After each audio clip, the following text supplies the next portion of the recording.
How's it going, YouTube? This is Wi-Fi Memory here today, bring you guys some more VGC 2021. Today we have a best of 3 up against Richard. Richard was asking me the other day on if he could get a Beartic with Swiss Swim. He happened to see my video and everything, and I said, sure, I'll get you a Beartic, no problem. But I said, the only thing you have to do, though, for this Beartic is to have a best of 3 with me. So we decided to do a VGC best of 3, and here's our best of 3. Kind of random, but hey, sometimes you can learn stuff from random. This Kyogre team I'm using is a little bit thrown together. I didn't really try hard on building it for sure. This is just pretty much a grab a box or grab a Pokemon and just put on the team, see what happens. So that's my Kyogre team. His teammate actually seems like it has a lot of thought into it, so I automatically give him the advantage. So let's see if I can actually win this. Alright, so Kyogre, Ludicolo. I got my Kyogre and Tornadus. I switched right out into my Zapdos, as his Kyogre actually goes for Protect, and I'm able to get my Tailwind off, but Ludicolo actually goes for Teeter Dance. I was expecting Fake Out, but he goes for Teeter Dance, which is a pretty cool animation, I gotta say. Not one of those attacks you see often, but definitely very cool tech. Unfortunate though for my opponent, unfortunate for Richard anyway, I'm able to hit my Hurricane and one-shot his Ludicolo, basically due to the knowledge I knew that he wasn't Assault Vest. There's no way you could be Assault Vest and run Teeter Dance. Zapdos actually breaks through as well and hits Thunder, so we're able to get Kyogre really low. Unfortunately, he does land his Origin Pulse and will be doing a lot of damage to our board, actually knocking out Tornadus. Zapdos is now down to like 19 health, so things ain't looking fantastic. One thing I had to have on my team though, I had to bring my Beartic, since you know, I just traded a Cubchoo to him. You know, I have to have my Beartic on this team, trying it out. So Beartic's in the back, but yeah, Kyogre, Rillaboom. You know exactly what Rillaboom's want to do is a Fake Out on our Zapdos. I do have Detect. I don't know why I just didn't go for it, but I didn't. Kyogre will go for Protect, and Rillaboom goes for Fake Out right onto my Zapdos and takes me out. I think he probably would have took me out with a Glassy Glide anyway. I got a little lucky. I went for Ice Beam and got the Freeze Hacks. Thank goodness, right? Because I mean, this is looking like I couldn't win. From game 1, it looked pretty rough. Definitely a little hacksy with the Freeze Hacks and everything. Teeter Dance really didn't do nothing, you know, for him. But definitely got the Freeze Hacks, and it's working out in my favor. Rillaboom stays frozen, and Kyogre's able to pick up the KO onto Rillaboom. Beartic fast enough with the Tailwind boost plus the Swift Swim that we're able to outspeed the Kyogre and get the KO. And Beartic is no stretch. For people that have not used Beartic, Beartic hits super hard. I would highly recommend at least looking at it. He has some very interesting abilities like Swift Swim, Slush Rush. Very speedy Pokemon too. Definitely not something that's going to be outspeeding Regieleki, but definitely something that might be a Pokemon that catches your opponent off guard if they're not expecting a Swift Swim Beartic. But yeah, I mean, watch.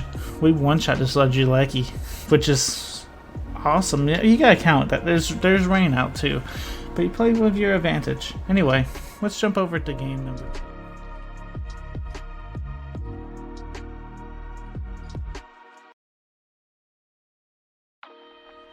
Alright, so in game number 2,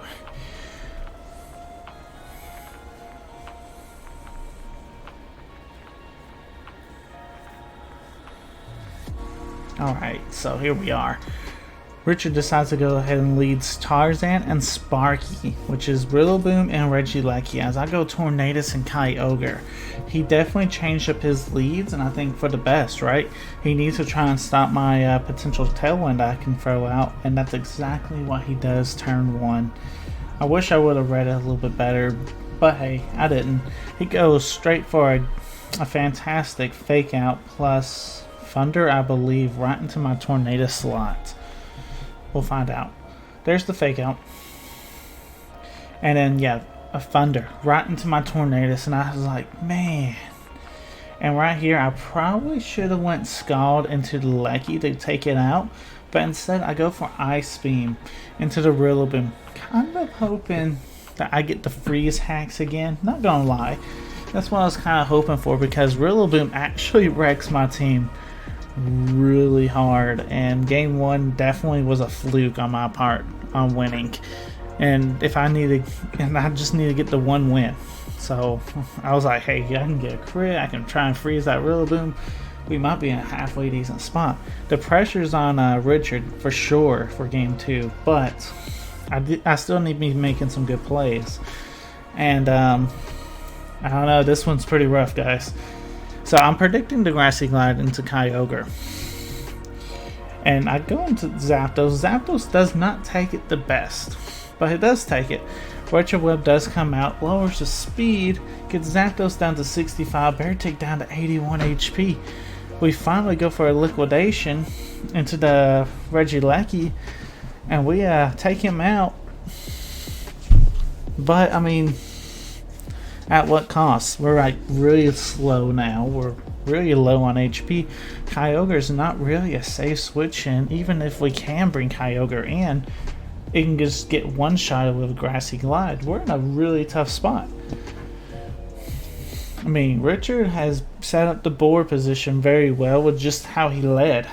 He led to beat Tornadus and Kyogre, and you gave him props. He goes out into Goodra, so I decided to protect Beartic, and I'll just Hurricane the Rillaboom. Grassy Glide goes into Beartic. I was feeling good. Thunder comes out targeting Zapdos, and I'm like, wait a minute. And Zapdos goes down. I was like, oh, are you serious? Are you serious? So definitely kind of rough, you know. I have Kyogre in the back. A Kyogre that cannot protect because I happen to be Choice Scarfed. And fun times. Grassy Glide comes straight out, one-shots Kyogre, confirms my theory that Kyogre will be getting one-shotted by this Rillaboom. I go for Icicle Crash into the Goodra. I basically just wanted to see if I can get the one-hit KO on it. I do, thanks to a crit, so it really didn't answer my question. But we all know what's about to happen. Grassy Glide's threatening a KO. I think he has a Kyogre as well, which there's nothing Beartic can really do to a Kyogre. I can superpower it. If it was low enough, Beartic can definitely be a threat, but when it's not low enough, Beartic can't do nothing. So I decided to run. Don't need to reveal everything. But that one was definitely tough. So let's see how I adapt for game.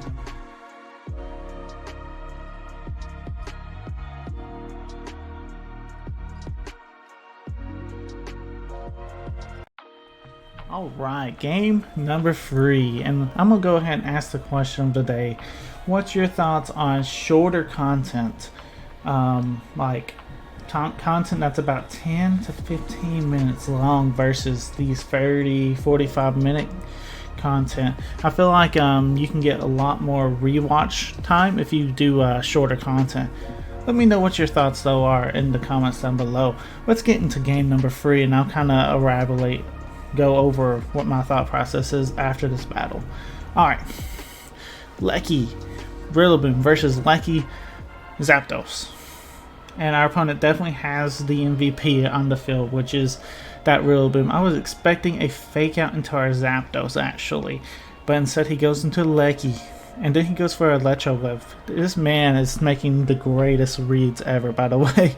Like, Richard, you are playing fantastic. It was me that was definitely struggling in this game, or in these sets. Going in, I felt very comfortable. But after seeing game 1 where I barely won thanks to hacks, some freeze hacks, and then game 2 you just totally whooped my butt, I didn't feel very confident. I had to switch things up. I had to lead Lecky and Zapdos, trying to get the advantage, and unfortunately it doesn't go my way from turn 1. But right here, Rillaboom goes for a U-turn, and he U-turns out into Urshifu Watcher, and I actually land my Hurricane. Can you believe that? I mean, a raw Hurricane.